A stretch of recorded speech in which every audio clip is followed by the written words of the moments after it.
The courtroom was so quiet you could hear the clock on the back wall. It was a Tuesday morning in October, and the small county courthouse was packed to the walls with people who had come to watch a dog die. That is not how anyone there would have put it, of course. Officially, it was a civil hearing. Officially, the matter before the court was a determination as to whether one animal, a 5-year-old German Shepherd, police service dog, badge number, and all, should be declared dangerous and ordered destroyed. But everyone in that room understood what they were really there for. The dog had attacked a man. The man was in a wheelchair at the plaintiff's table with his arm in a sling and tears in his eyes. And the whole town had already decided. The dog's name was Saber.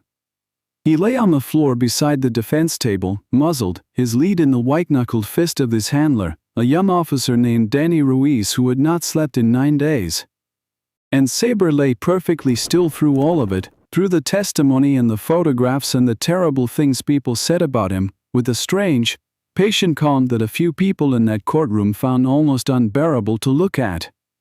The judge was a woman named Margaret Ellison, 61 years old, 22 years on that bench, and she was known throughout the county as fair, unsentimental, and absolutely immovable once she had reached a conclusion. She had listened to 2 days of testimony. She had looked at the photographs of the injuries. She had heard the department's own expert say the words that sealed it, that an animal who attacks an unprovoked civilian cannot be trusted again.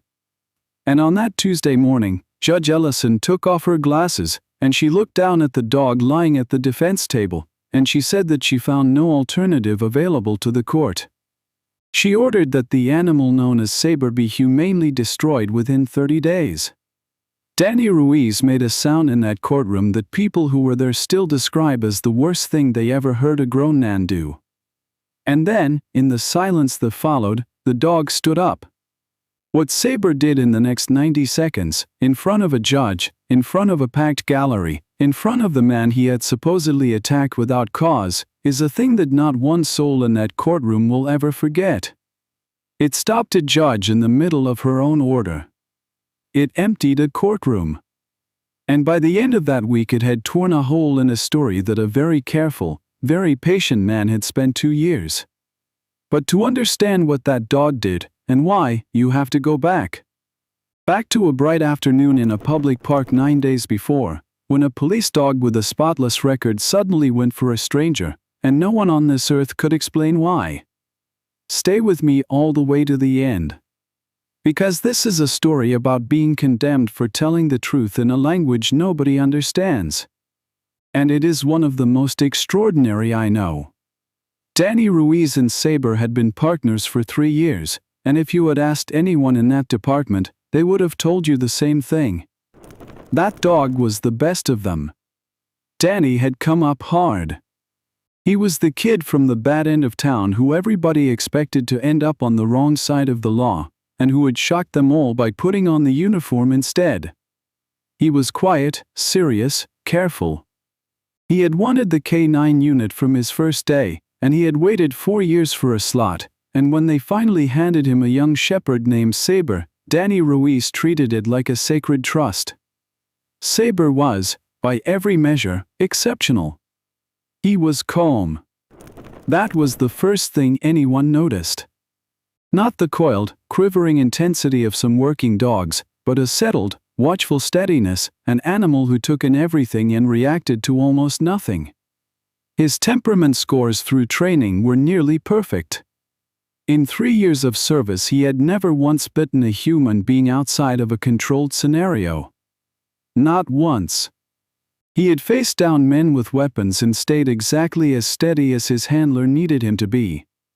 And he had another gift, one that mattered enormously to what came later. Saber was cross-trained in scent detection. He could find things. Specific things, hidden things, things people did not want found. His nose was extraordinary, and the department used it constantly, and the record of what that nose had discovered over 3 years ran to many pages. Danny used to say that Saber never lied. It was a thing handlers say, but Danny meant it in a very particular way. He meant that a dog cannot pretend.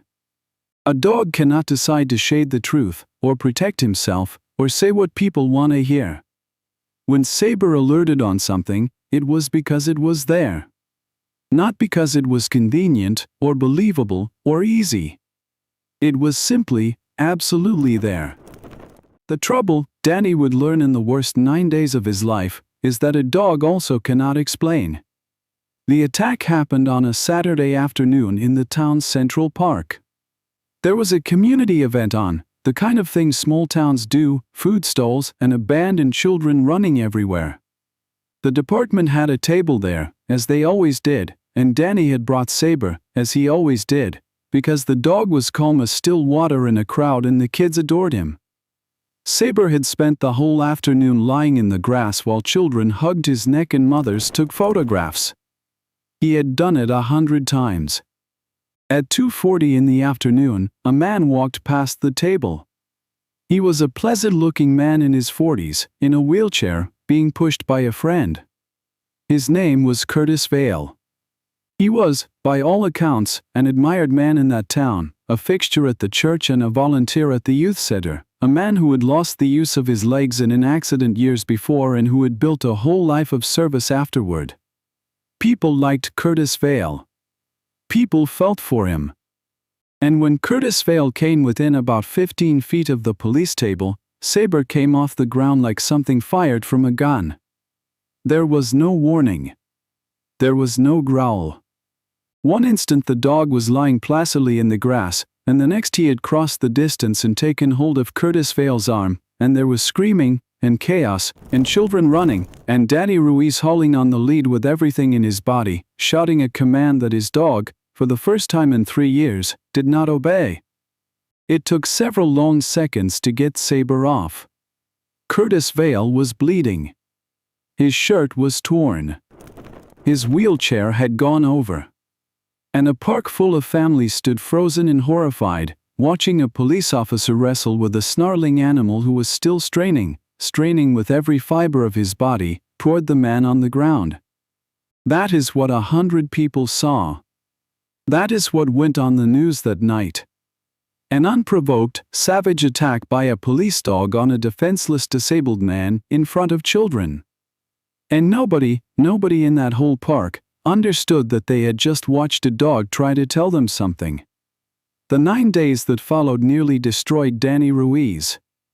Saber was seized immediately and impounded, held in a kennel at the county animal facility, away from his handler, away from everything he knew.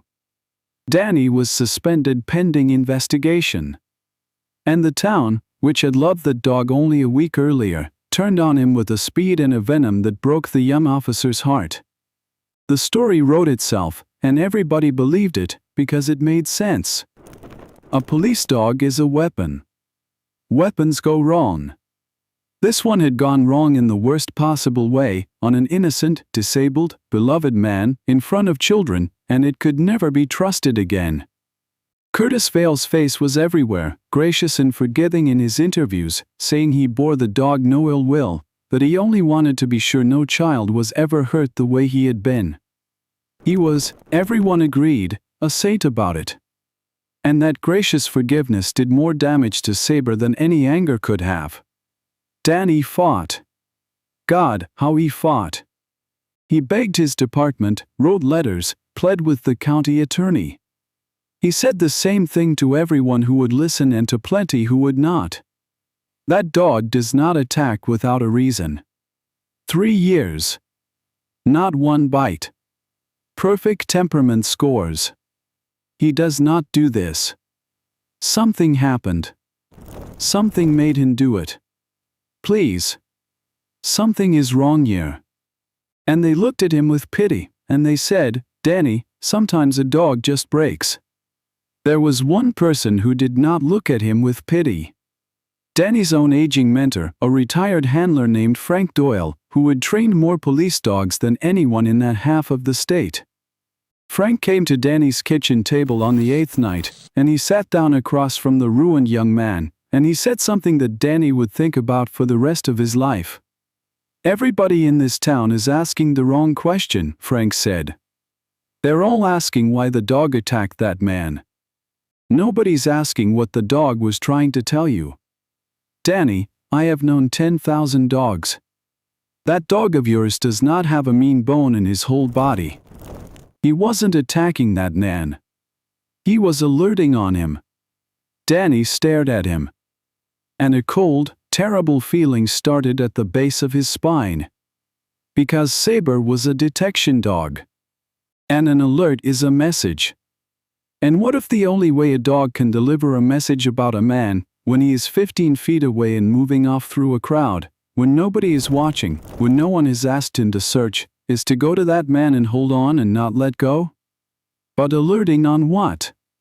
Danny whispered. Frank Doyle looked at him for a long moment across that kitchen table. That, he said, is the question nobody in this town wants to ask. The hearing came anyway. 9 days after the park. Danny had no evidence. He had a theory, a wild one, from an old man in his kitchen, and a dog's spotless record, and his own certainty. That is not a defense. The county brought its photographs and its experts. Curtis Vail testified from his wheelchair, calm and sorrowful, and described the terror of that afternoon, and asked the court, with tears in his eyes, to think of the children in that park. And Judge Margaret Ellison listened. She was not a cruel woman. She looked at that dog lying muzzled at the defense table, and she looked at the young officer beside him whose grief was so obviously drowning him, and everyone in that courtroom could see that she took no pleasure in it at all. But she was, as everyone knew, immovable once she had reached a conclusion. And the facts before her were simple. An animal trained in bite work had attacked a civilian without provocation, in a public park, in the presence of children. Whatever the dog's record, the risk was intolerable. There was no alternative available to the court. She said so. She took off her glasses, and she said the words, and she ordered Saber destroyed within 30 days. Danny Ruiz put his head down on that defense table and broke. And in the silence that followed, in a courtroom where nobody dared move, the dog got to his feet. He did it quietly. That is what everyone remembers first, how quiet it was. Saber stood up. The lead was still slack in Danny's fist, forgotten, because Danny was not seeing anything. And the dog did not lunge, or bark, or snarl. He simply rose, and lifted his muzzled head, and put his nose into the air, and turned deliberately, toward the plaintiff's table. The bailiff took a step forward. Somebody in the gallery gasped. Judge Ellison, still holding her glasses, said sharply, "Officer, control that animal." But Danny had lifted his head now, and he was watching his dog with an expression that made the judge stop mid-sentence. Because Danny Ruiz knew that posture. He had seen it 1,000 times. Every handler in that room knew it. That was not aggression. There was not one particle of aggression in that dog's body. The hackles were flat. The tail was low and still. That was something else entirely. That was a working dog on a scent. Saber took one step out from behind the defense table. Then another. He was not looking at Curtis Vail at all. His head was down, quartering slightly, and he moved across the courtroom floor with the unhurried, absolute focus of an animal following a thread of scent in the air, past the bailiff, past the clerk, and he did not go to Curtis Vail. He went to the wheelchair. And then, in front of a judge and a packed gallery and a room full of witnesses, Saber sat down beside that wheelchair, and turned his head, and stared straight at Danny Ruiz. He sat. And he stared. And he did not move. It is the most passive, most ordinary thing a dog can do. It is also, in the world of detection work, one of the loudest statements a dog can make. It is a trained final response. It means, in the only language that animal has ever been given to speak, one thing in one thing only. There is something here. Right here. Come and see. The courtroom did not understand. Judge Ellison did not understand. She began to speak again, something about removing the animal. Danny Ruiz stood up. "Your Honor." His voice was hoarse. He was shaking so badly he had to put both hands on the table. "Your Honor, please. Please. Look at my dog. Officer Ruiz, that is a passive alert." Danny's voice cracked and he did not care. That's what he's trained to do. That's what a detection dog does when he finds something and he can't get to it.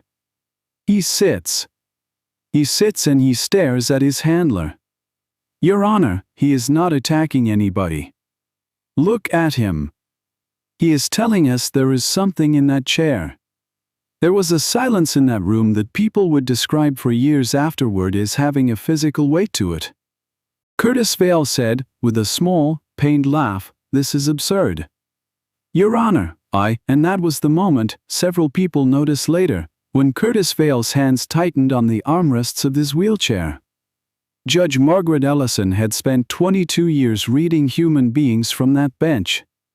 She looked at the dog, sitting perfectly still, staring at his handler. She looked at the young officer, weeping and desperate. And then she looked, for a long moment, at Curtis Vale's hands. And Judge Ellison, who was known throughout the county as absolutely immovable once she had reached a conclusion, did something that no one who knew her would have believed possible. She stayed her own order. "Bailiff," she said, and her voice was very calm and very careful.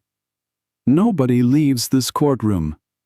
She turned to the county attorney. "I want a search warrant, and I want it in the next hour. Mr. Vale, you will remain exactly where you are." Curtis Vale's face had gone the color of paper. I have told this story many times, and this is always the part where people lean forward. They found it in the wheelchair. The frame of that chair, a hollow tubing of it, had been carefully, expertly modified.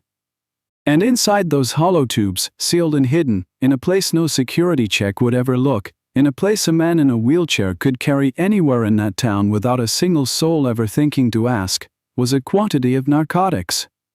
That is what Saber had smelled, 15 feet away, in a crowded park, over the smell of food stalls and children in grass. That is what he had smelled again, from across a courtroom, 9 days later, through a muzzle. It had been there both times. It had been there, in fact, nearly everywhere Curtis Vale had gone for a very long time. And when they pulled that thread, the whole tapestry came apart. Curtis Vale, the beloved volunteer, the man everyone in that town felt for, had spent years the most effective cover any trafficker in that county had ever devised. He was invisible. He was pitted. Nobody searched him. Nobody suspected him. He moved through churches and youth centers and community events, past police tables, in plain sight, with his product in the frame of the chair he sat in. He had been doing it for years, and he had been very good at it, and he had never once come close to being caught. Until he made one mistake. He rolled past a police dog. Saber had smelled it instantly. And here is the thing that broke every heart in that county when they finally understood it. Saber had done exactly what he was trained to do. He tried to alert. But he was off duty, lying in the grass with children, no handler cue, no search command, and his man was not watching him, and the target was 15 feet away and rolling steadily out of range through a crowd, about to disappear. So that dog did the only thing left to him. He went and he took hold of that man, and he held on, and he did not let go, because that man could not be allowed to leave. He was not attacking Curtis Vale. He was arresting him. And 100 people watched him do it and called him a monster. Curtis Vale did not get to finish his lawsuit. He was taken into custody in that courtroom, in that chair, in front of the town that had loved him. The investigation that followed rolled through that county like a wave. The man had partners, suppliers, a network that reached into places nobody had suspected. It was the largest case that department had ever worked, and every single piece of it came from one moment, one animal, one nose that had refused to lie even when it cost him everything. And Danny Ruiz sat in that emptying courtroom, on the floor, with his arms around his dog's neck, and cried like a child while strangers stood over him and wept too. Somebody unbuckled the muzzle with shaking hands. Saber, freed, did not do anything dramatic. He simply pushed his head into the front of Danny's uniform, the way he did at the end of every hard shift, and let out a long breath, and leaned his whole weight into the man who had never once stopped believing him. He had held that truth alone for 9 days. In an impound kennel. Away from his handler.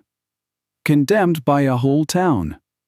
And there had been no way on this earth for him to say it, not one word, until they finally put him in a room with that wheelchair again, and someone, at last, was willing to look at what he was pointing at.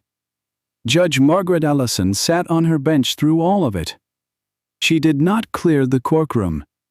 She sat there, this immovable woman, and she watched a young officer weep into his dog's fur, and afterward she went into her chambers and did not come out for some time. What she said from that bench a week later, when the matter formally came back before her to be vacated, has been quoted in that county ever since. She said that in 22 years she had learned to weigh testimony, and that she had come within 30 seconds of ordering the death of the only witness in her courtroom who had told her nothing but the truth. She said that the dog had been trying to testify all along, in the only language he had. And she said that the failure had never been his. It had been ours. All of ours. For not knowing how to listen.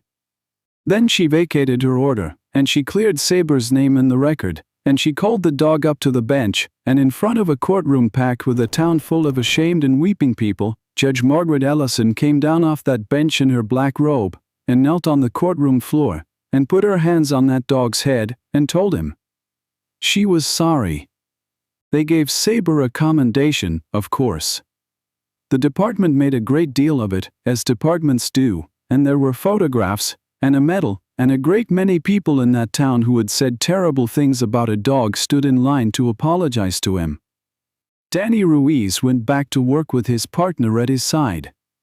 The two of them served together for years afterward, and Saber's nose put a great many more people where they belonged. But something had changed in that young officer. He had learned a thing in those 9 days that he could not unlearn, and he became known, in the years that followed, as the handler who was absolutely unshakable in defense of his dog. Every young handler who came through that unit heard the story from Danny Ruiz himself, and heard the lesson he had nearly learned too late. Your dog cannot lie to you, Danny would tell them. He also cannot explain himself. If he tells you something that makes no sense, do not decide he is broken. Decide instead that you have not yet understood him. Then go and find out what he knows. Saber lived a long life. He retired in his own good time, honored and adored, and he spent his final years in Danny Ruiz's home, sleeping on the couch he had never once been allowed on during his working years, growing gray around the muzzle, going soft and unhappy in the way old dogs do when they have finally set their work down. And every so often, at the county courthouse, Judge Margaret Ellison would come out of her chambers at the end of a long day, and there in the parking lot would be Officer Ruiz and his old dog, waiting. She never quite got over it. She would kneel in the parking lot in her good coat and take that gray head in her hands, this hard, fair, immovable woman, and she would say the same thing every time, quietly, just for him.